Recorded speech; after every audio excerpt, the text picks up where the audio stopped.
முதன்முறையாக சிருஷ்டிக்கப்பட்ட ஆதாம் ஏவாள், அந்த ஏவாள் தேவன் புசிக்க வேண்டாம் என்று சொன்ன கனியை புசித்து கீழ்ப்படியாய்மை என்கிறதை நடப்பித்த பொழுது அது பாவம் என்று வேதம் சொல்லி தருகிறது. அதே நேரத்தில் நீங்கள் புதிய ஏற்பாட்டு வேத பகுதிக்கு வருவீர்களானால் பாவம் என்பது ஒரு தவறு நடப்பிப்பதல்ல, குறிக்கோள் தவறுவது.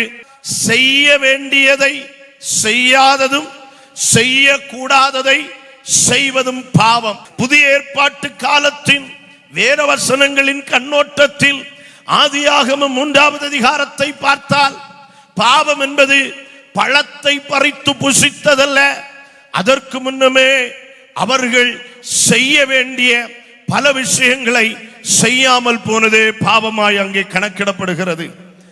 ஏதேன் தோட்டத்திற்குள் அவர்களை கொண்டு சென்ற பொழுது தேவன் சொன்னார், தோட்டத்தை பண்படுத்தி காக்கவும் கட்டளையிட்டார்.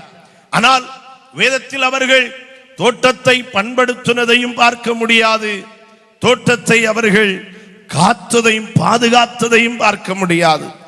அதுக்கு அர்த்தம் அவர்கள் செய்ய வேண்டியதை செய்ய தவறினார்கள். ஆமென்.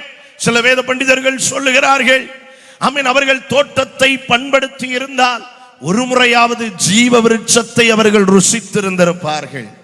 அதை அவர்கள் செய்திருக்கவில்லை, தோட்டத்தை பாதுகாக்கவில்லை.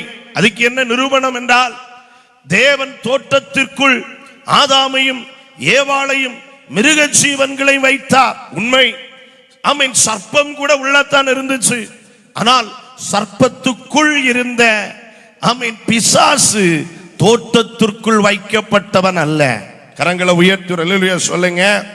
பாதுகாக்க வேண்டிய பொறுப்பை பாதுகாக்கவில்லை.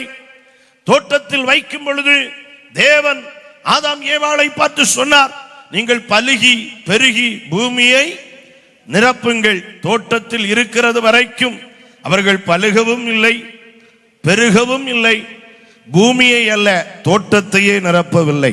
ஒரு அல்லேலூயா சொல்லுங்க பார்க்கலாம். இப்படி சொல்லிக்கிட்டே போகலாம், நிறைய விஷயங்கள். அவர்கள் பயன்படுத்த வேண்டிய தெய்வீக அதிகாரத்தை பயன்படுத்தவில்லை. ஆக இப்படி பல விஷயங்கள் செய்ய வேண்டியதை செய்யாமல் போன பொழுதுதான் செய்யக்கூடாத ஒன்றை செய்ய வேண்டிய சூழல் ஏற்பட்டது. அப்போ பாவம் என்பது ஒரே வார்த்தையில் சொல்ல வேண்டுமானால் செய்ய வேண்டியதை செய்யாததும் செய்யக்கூடாததை செய்வதும் பாவமாய் இருக்கிறது.